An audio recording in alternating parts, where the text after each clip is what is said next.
Assalomu alaykum Zarnews muxlislari. Bizda bugun yana mehmon. Siz yaxshi biladigan, yaxshi taniydigan viloyatimizni taniqli jurnalistlardan, ustoz jurnalistlardan biri hamda Samarqand shahar Bog'i maydon mahallasi raisi Toshpo'lat aka Rahmatliyev.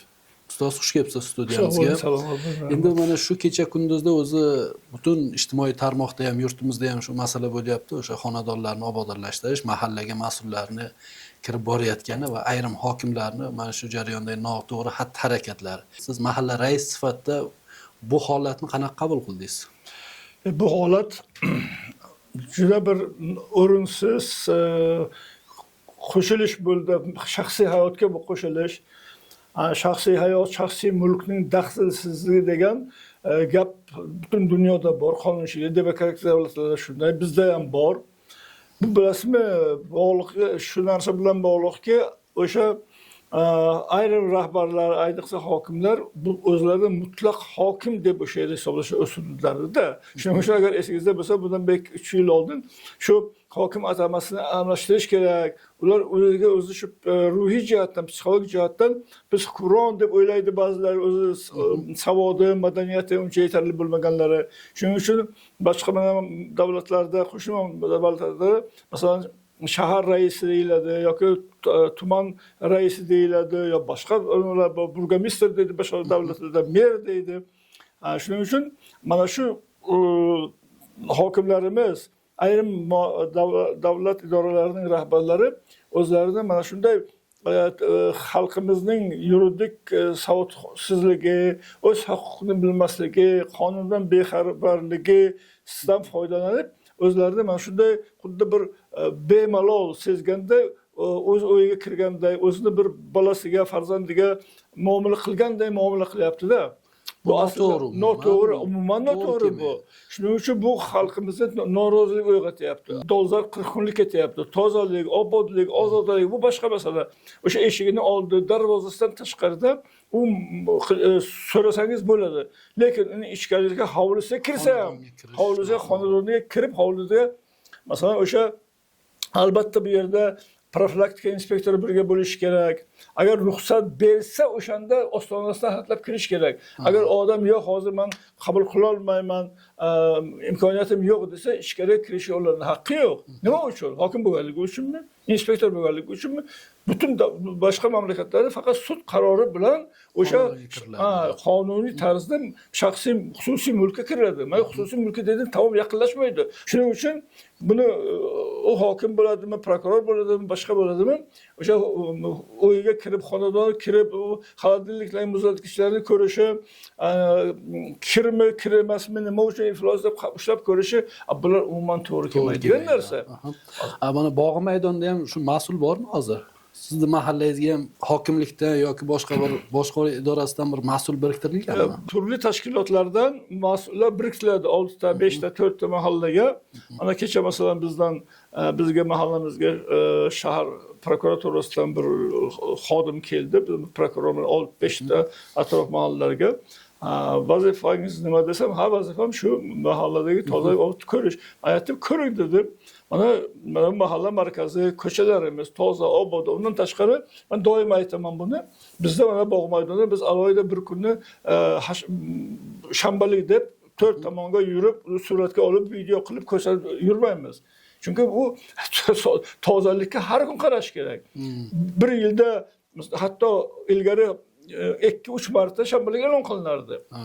Mana hozir endi 40 kunlik e'lon qilindi. Lekin u 40 kun bo'ladimi, 60 kun bo'ladimi, uni farqi yo'q. Shu kunlarda ishlab 4 tomonga so'raman. Hozir men hayron qolaman. Mana bizga mahalla hatto bugun Samarqand viloyat tumanlari kesimida, shaharlari kesimida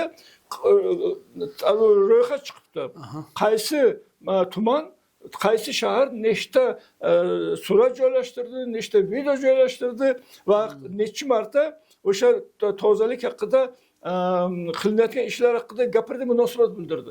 Bu munosabat bildirgan bilan, surat qo'ygan bilan 1 oy, 2 oy yoki 40 kun hech narsa bermaydi. Uni o'sha narsani doimiy bir amaliyotga aylantirish kerak. Bu ilgari shunday edi-ku. Masalan, ertalab turganda har bir xonadonda chiqib supurilardi, suv sepilardi, darvoza olib qo'yiladi. Lekin oxirgi yillarda ko'p qadriyatimiz qatori bu qadriyat ham biroz putur yetdi. Bu endi bu masalalar hammasi o'sha mahallaning ichida hal bo'ladigan. Yo, albatta mahalla ichida 7lik deyapmiz hozir. 7likda o'sha mahallani kirib bormagan sohasi yo'q. Agar shu hammasi mahallani o'ziga qo'yib berilsa, o'sha obodlik ham deyish mumkin, saxovat tadbirlar deysizmi, o'zingiz mahallangiz misolda qancha ish qildingiz, yo aholini ijtimoiy himoya qilish, tadbirkorlik, huquqbuzarlikni oldini olish, 7 ta, masalan 7 ta recha berilgan, hammasini mahallani o'zi bajarish mumkin-ku. Albatta mana masalan boyagi hokimning o'rniga kerak bo'lganda mana xotin-qizlar faoli bor. U tushunadi. O'sha yerni masalan Ayol kishi bilan ayol gaplashadi. O'sha boyagi hokimning o'rniga agar bir hayvoni ayol bo'ladigan bo'lsa, bilsa, qo'ysa, gapi o'tadigan bo'lsa, o'sha o'yma-o'y yurib, baribir o'ymay yuradi. Boshqa ishlarni qilyapti. Lekin mana bu masalada boshqa ish bilan o'yga kirsa, uni hech vaqt boyagi o'y egasi chiqarib yubormaydi. Keling deydi, ma'luma deydi, to'rga o'ting deydi, o'tkazadi, choy qiladi. O'sha vaqtda bu o'tirib olib, masalan, gapirishi mumkin. Mana sizni kelingiz bor, qizingiz bor, hali o'zingiz yosh. Mana bu menimcha mana buni bunday qilsa yaxshi bo'lardi. Mana bu narsalaringiz uncha joyiga qo'yilmagan. Bir kishi kelib qoladi, yo ertaga qizingizga sovchi keladimi, yo qudongiz keladimi, o vaqtda odam uyalib qoladi.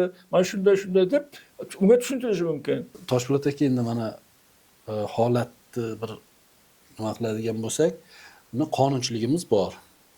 Qonunchilik mahalla tizimi bo'yicha, 7likning faoliyati bo'yicha qonunchilik ishlayapti va amaliyot.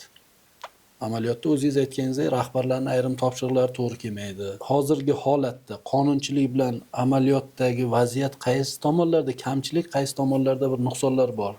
Va amaliyotda o'zingiz ishlab turib nimalarni ko'ryapsiz?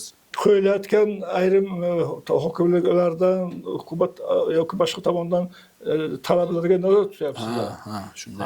Qanchalik u mos keladi? Qonunlarimiz yo qabul qilinayotgan mana boshqa hujjatlar desak, hammasi xalqaro darajada-da. Unga masalan chetdan kelib qaragan odam, deydi, u mahallaning faoliyatiga hech kim aralasha olmayotgan-ku.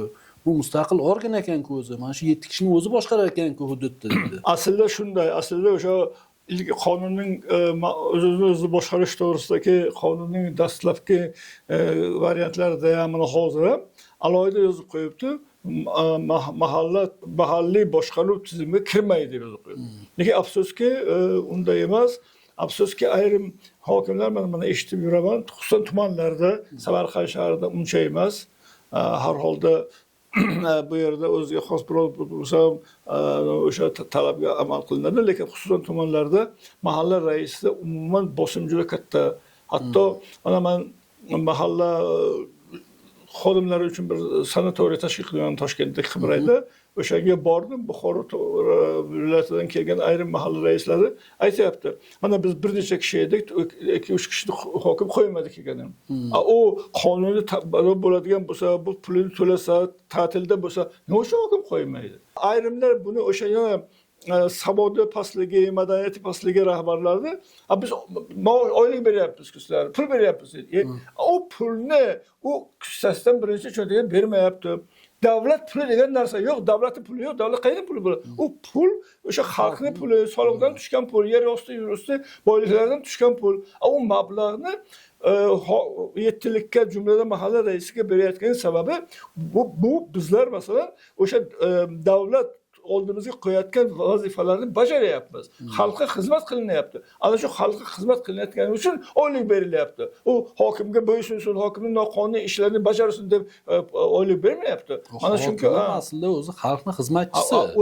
Ularning o'zi xalqning xizmatchisi. Shuning uchun mana boyagi gapimizning boshida aytdik, hokimlar tap tortmasdan o'ylari kiryapti, boshqa qilyapti. Ammo bir Germaniyada agar shu burgomester, masalan shahar rahbari agar shu ishni qilsa, yo boshqa bir Amerikada mer shu ishni qilsa, o'sha zamon politsiyaga telefon qiladi, kelib qo'liga kishan solib, kimligiga qaramasa olib ketadi deydi. Bizda albatta afsuski mana shunday huquqimizni yaxshi bilmasligimiz va ular o'zlarini huquqdan ustun ekanligini tasavvur qilishi mana shu narsaga olib kelyapti.